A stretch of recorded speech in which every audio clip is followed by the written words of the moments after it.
సాహితీ yoga 30 days weight loss online class లో join అవ్వండి. మీ అధిక బరువు తగ్గించుకోండి. నమస్తే రమగారు. నమస్తే జయ. రమగారు, ఏదన్నా సరదాగా ఉండే చందమామ కథ ఒకటి చెప్పండి. అత్యాస కథ చెప్తా. చెప్పండి. పల్లెటూళ్ళలో ఇది వరకు బిచ్చగాళ్ళు ఉండేవాళ్ళు. ఇది ఎప్పటి సంగతో చెప్తున్నాను నేను. ఊర్లో ఒక బిచ్చగాడు అడుక్కుంటూ ఉండేవాడు. ఏదో రెక్కాడితే కానీ డొక్కాడదు. రెక్కాడటం ఎందులో చూస్తాం మనం? పని చేసుకుంటే పొట్ట పోసుకోవటం. ఇప్పుడు పని చేసుకునేవాడు కాదు బిచ్చగాడు, అది అడుక్కుని పొట్ట పోసుకునేవాడు. ఏ ఊళ్ళో ఏదైనా దొరికితే తినేవాడు. ఇక ఇల్లు వాకిలి ఏమీ లేదు, ఎక్కడ కుదిరితే అక్కడ పడుకునేవాడు.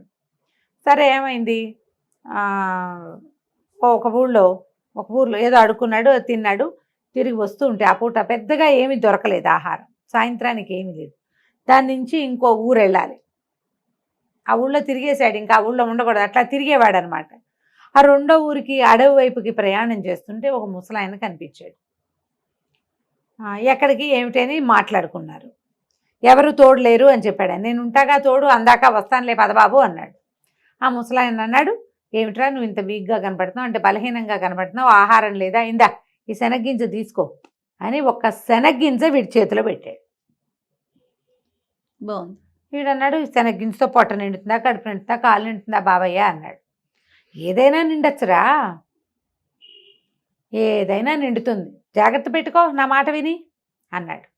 అనేసరికి వీడేం చేశాడు, ఏదో ముసలాడు అంత శ్రద్ధగా ఒక్క గింజ చేతిలో పెడితే పచ్చటిది, అదేంటి నల్ల శనగింజ కంటే మన కాబూలి శనగలు ఉంటాయి కదా, పెద్ద గింజ అనమాట. ఆ గింజని దట్టిలో దోపుకున్నాడు. దోపుకుని ఊరు దాటాడు, అడవి దాటాడు. దాటేసరికల్లా కొంచెం చీకటి పడి 7 గంటల వేళ ఇంకో పల్లెటూరులోకి చేరాడు. ఓ వాకిట్లో ఒక ఆయన ఎవరో అరుగు మీద కూర్చొని పదాలు పాడుకుంటున్నాడు. కనబడ్డాడు. ఎవరు ఏమిటి అని కేకేశాడు. అడుకునేవాడిని బాబయ్య అన్నాడు. అనేసరికల్లా ఏ ఊర్రా అని అడిగాడు ఆయన. అదేదో ఊరండి అన్నాడు. పాపం మన ఊరువాడు కాదు, ఈ ఊళ్ళో వాడికి తిండి తిప్పలు ఎట్లా కానీ, దారా ఏమైనా తిందు కానీ అని కేకేశాడు. కేకేసి అన్నం పెట్టించాడు. బాగుంది. పెట్టించేవాళ్ళమ్మ అప్పట్లో, పాత రోజుల్లో. నాకు కూడా తెలుసు నా చిన్నప్పుడు. అవునా? పడుకునేవాళ్ళు అట్లా. ఇక చిలకడ దుంపలు అవి అమ్మటానికి వచ్చిన వాళ్ళకు కూడా అన్నం పెట్టేసేవాళ్ళు. టకుటమారాలు ఇవేవో చాటలు చేయటానికి దానికి వచ్చేవాళ్ళు. ఎవరో ఒకళ్ళు, 2కి 3కి కూడా, లేదా వాళ్ళ అమ్మ అన్నం వండుకుంటాం, కూర ఏంటంటే 3కి 4కి కూర, అంత ఆవకాయ, ఇంత మజ్జిగ పోసేవాళ్ళు.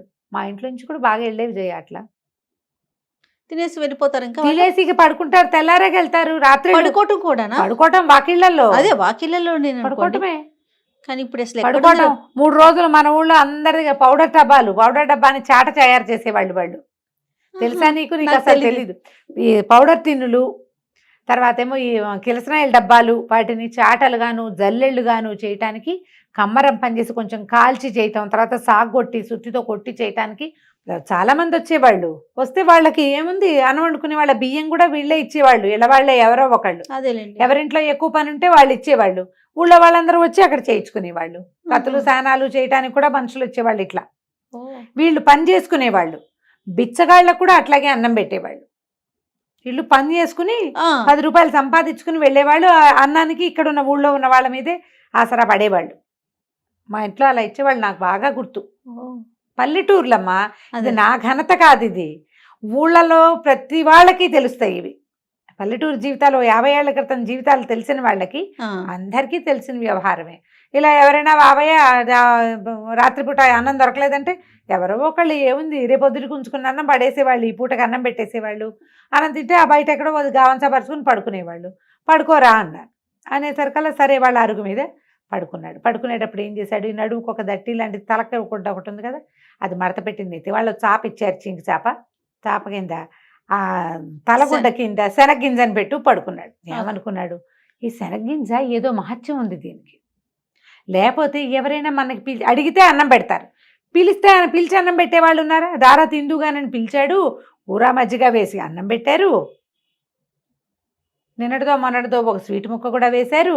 హాయిగా ఎక్కడ చెట్టు కింద పడుకోకుండా అరుగు మీద పురుగు పుట్రా లేకుండా హాయిగా పడుకొని ఇచ్చారు. మహామహత్తు కలిగింది ఆ శనగ్గింజ. గుర్తించాడు అని అనుకున్నాడు.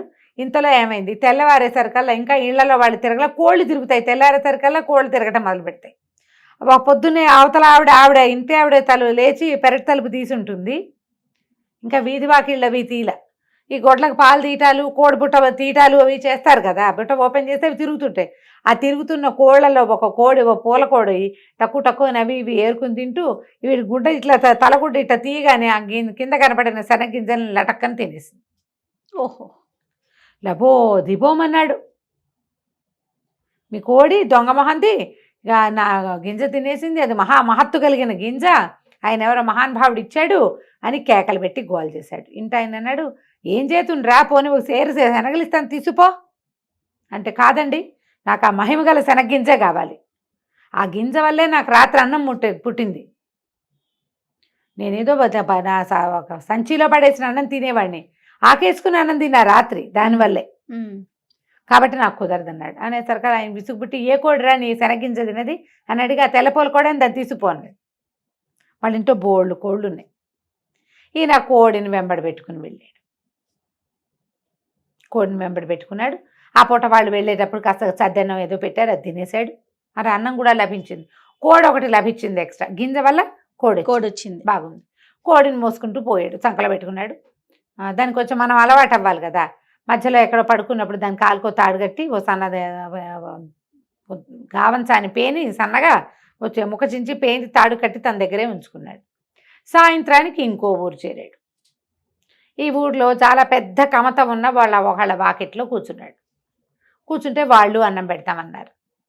సరే, అక్కడ వాళ్ళవే బోల్డ్ కోళ్ళు తిరుగుతున్నాయి. తన కోడిని కూడా కట్టేసి తన దగ్గర పెట్టుకున్నాడు. వాళ్ళు ముద్ద అన్నం పెట్టారు. వాళ్ళ వాకిట్లో పడుకున్నాడు. పడుకుంటే తెల్లారేసరికల్లా ఏమైంది, తెల్లవారేసరికల్లా వాళ్ళ కోళ్ళ గంప తీశారు. ఊళ్ళల్లో ఇలాగే కదా జరుగుతాయి. ఆ కోళ్ళన్నీ తిరుగుతుంటే వీడి కోడి వీడు కూడా ఏం చేశాడు, కాస్త మాగనగానే ఇద్దరు కళ్ళు తెరిచి కోడి తాడు కూడా తీసేసాడు. అది పోయి అక్కడ ఉన్న కోళ్ళతో తగాదా పెట్టుకుంది. కోళ్ళు ఎక్కరిసి పొట్టాడుకుంటాయి. ఇది అటు పొట్టాడుకుని ఇటు పొట్టాడుకుని అక్కడ వాళ్ళకి బోల్డంత కమతం, బోల్డన్ని ఆవులు గేదెలు గొడ్లు ఉన్నాయి. ఇది పోయి అక్కడ పరిగెడుతూ వాటి కోళ్ళతోటి పరిగెడుతూ ఒక ఆవేయ ఒకటి నుంచుంటే ఆవు పేయ అంటే ఆవు దూడ దాని కాళ్ళ సందులోకి వెళ్ళి అదేమో కంగారు పడి తొక్కేసింది. కోడి కాస్తే చచ్చూరుకుంది. అయ్యో రామ. చచ్చిపోయేసరికల్లా మరి ఏం చేయాలి, బయటకు వచ్చాడు. చూసుకున్నాడు, అమ్మో నా కోడి చచ్చిపోయిందో అని గోల పెట్టాడు. ఇది మహత్తు కలిగిన కోడి, దీనివల్లే నాకు అన్నం పుట్టింది అన్నాడు. వాళ్ళు ఇంకో 4 కోళ్ళు ఇస్తాను తీసుకోరా అన్నారు. ఆహా, చివరికి ఆ ఇంటి ఆయనకి విసుగుపుట్టి, కోడి సరేలే ఇది మేము కూర అనుకుంటాం కానీ ఇప్పుడు అది ఏ 50 అయితే కోడిని తన్నేసిందో తొక్కేసిందో దాన్ని తను తీసుకుపోరా అని. కోడి కాస్త దూడపిల్ల అయింది. దూడపిల్ల అనకూడదు, దూడ అంటేనే పిల్ల, ఓహో, పిల్ల అంటే పిల్ల, 2 పేదాలు ఉండకూడదు, ఆవు దూడ. ఈ దూడ మెడలో పలుపు తాడు ఒకటి కట్టారు, వీటి చేతిలో పెట్టారు. అది పాలు వదిలేసింది, ఆ మాత్రం ఉంది, పాలు తాగే దూడ కాదు, కొంచెం పెరిగింది. సరే, ఆ దూడని వెంబడి పెట్టు తీసుకుపోయాడు. 3వ రోజు ఈసారి ఒక పెద్ద కామంది గారి వాకిట్లో ఆగాడు. వాళ్ళు దూడను చూసి కొంచెం ముచ్చటపడ్డారు. ఆ ఇంట్లో వాళ్ళంతా సరదా పడ్డారు. అబ్బో దూడ వల్లే బాగుందిరా, ఆవు దూడ ఎక్కడ తెచ్చావు ఏమిట్రా, మాకు డబ్బులు ఇస్తాము ఇవ్వరా అంటే, అబ్బాయి లేదండి ఇది చాలా అదృష్ట ఆవు దూడ అన్నాడు. సరే, వాళ్ళు కూడా ఆ దూడకు 2 గడ్డి పరకలేసి వాళ్ళు వీడికి అన్నం పెట్టారు. రాత్రి పొట్ట నిండిపోతుంది, ఎక్స్ట్రా వస్తున్నాయి. సరే, ఏమైంది, తెల్లారాక వీడికి వాళ్ళు సర్దిపోస్తామన్నారు. దూడ అటు ఇటు తిరుగుతుందని మెళ్ళకు కట్టిన తాడు పలుపు తాడు వదిలేశాడు. అది అటు ఇటు తిరుగుతూ వెళ్ళి గుర్రాలు ఘాట్లో గడ్డి మేస్తుంటే పోయి ఆ గడ్డి పరకలకి ఆశపడి ఆ గుర్రాల వైపుకు పోయింది. పోయేసరికల్లా ఏమైంది, ఒక గుర్రం రణపెంకెది, మామూలు పెంకితనం కాదు దానికి. ఆ పెంకెగా గుర్రం కాస్త అటు ఇటు తిరుగుతున్నటువంటి 50ని వెనకాళ్ళతో ఒక్క తన్నింది.